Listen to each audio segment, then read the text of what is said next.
Hvis man ikke kan se noget, der er der, så er man blind. Men hvis man ser noget, der ikke er der, hvad er man så?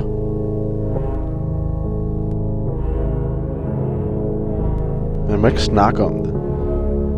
Men hvis man ikke snakker om det, så forbliver det ukendt. Er det berøringsangst? Eller fornægtelse? Frygten ligger ikke i det kendte, men det ukendte. Det vi ikke ved, er det, der skræmmer os. Men hvad er det ukendte? Er det jer? Eller mig? Det er jo første gang, du er her, så der er lige nogle ting, vi skal snakke om. Det, jeg har fået besked på, det er, at du føler dig forfulgt. Kan du fortælle mig lidt om, hvornår den følelse optræder for dig? Kan du forklare mig lidt om omstændighederne?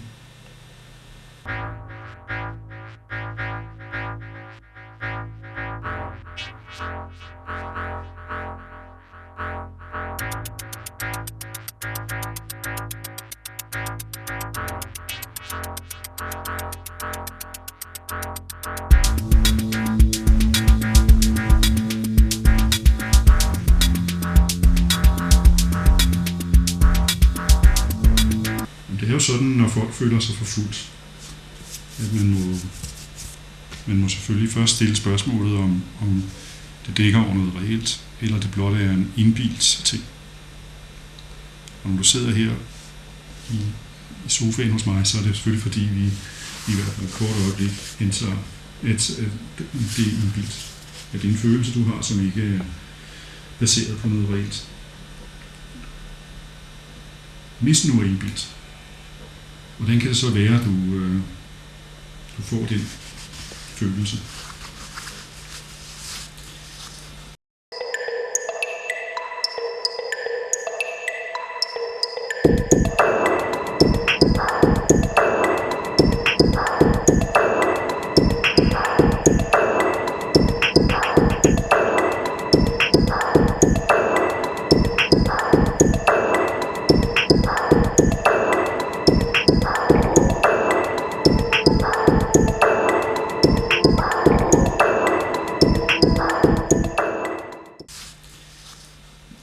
Det er tit, som med andre problemer, psykisk karakter, så stammer så noget tit tilbage fra barndommen.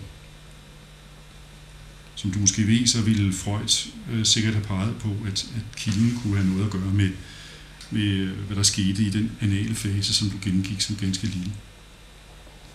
Problemer i den fase af dit liv kan føre til et usundt forhold til din egen seksualitet. Noget, der indebærer tvangstanker som dem, du føler, og dem, som du kæmper med i øjeblikket.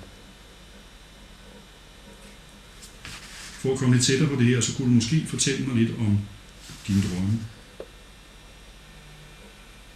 Vi har alle sammen drømme om natten. Jeg er sikker på, at du må kunne huske nogle af de drømme. Du må have tænkt over, hvad de betyder.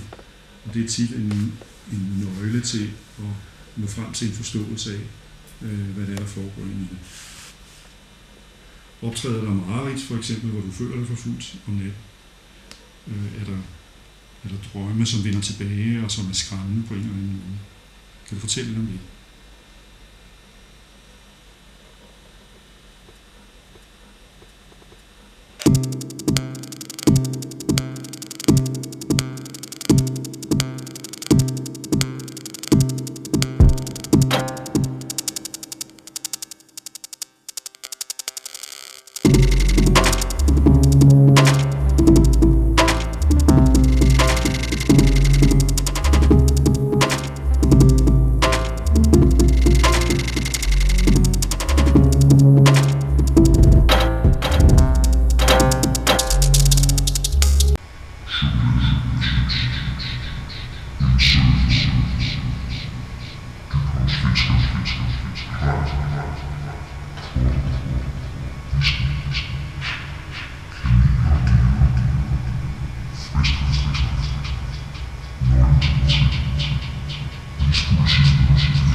Kom indenfor.